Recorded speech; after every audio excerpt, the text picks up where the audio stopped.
Direktur Selyos Bima Yudhistira menilai jika upah minimum 2022 hanya naik 1,09%, maka dapat berdampak pada pemulihan daya beli yang rendah sehingga konsumsi rumah tangga juga terhambat. Hal itu karena kenaikan upah minimum berada di bawah proyeksi inflasi nasional 2022 sebesar 3 hingga 4%. Menurut Bima, upah minimum seharusnya naik di atas inflasi dan pertumbuhan ekonomi sehingga masyarakat memiliki uang untuk dibelanjakan dan pengusaha pun akan diuntungkan. Apabila daya beli terimbas, maka pelaku usaha sektor retail juga terkena dampaknya. Apalagi akan ada penyesuaian kenaikan PPN dari 10 menjadi 11% sehingga tidak mengakomodasi kepentingan pekerja.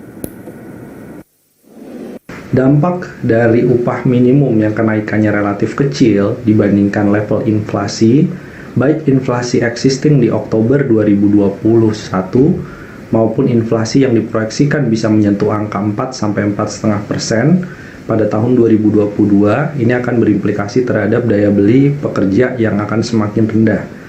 Karena pekerja rentan ini dilindungi dengan upah minimum, dan ketika kenaikannya hanya kisaran 1%, inflasinya 4%, maka pekerja memiliki dua opsi. Yang pertama adalah dia harus menahan belanja, dan ini berakibat pada penurunan penjualan retail atau pemulihan sektor retail yang menyasar barang-barang untuk dikonsumsi kelas pekerja, ini bisa terpengaruh turun.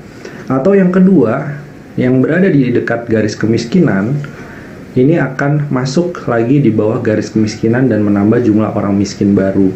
Karena fungsi dari upah minimum sebenarnya adalah social protection atau melindungi agar para pekerja itu tidak jatuh di bawah garis kemiskinan, tidak rentan, sehingga dilindungi oleh negara dengan upah minimum. Di tengah situasi jaminan sosial di Indonesia masih berada jauh di bawah rata-rata negara ASEAN. Bahkan rasio jaminan sosial terhadap PDB itu masih berada di kisaran 2,6%. Faktor berikutnya lagi yang harus diperhatikan adalah ketika daya beli para pekerja mengalami tekanan, maka para pengusaha ini juga akan terdampak.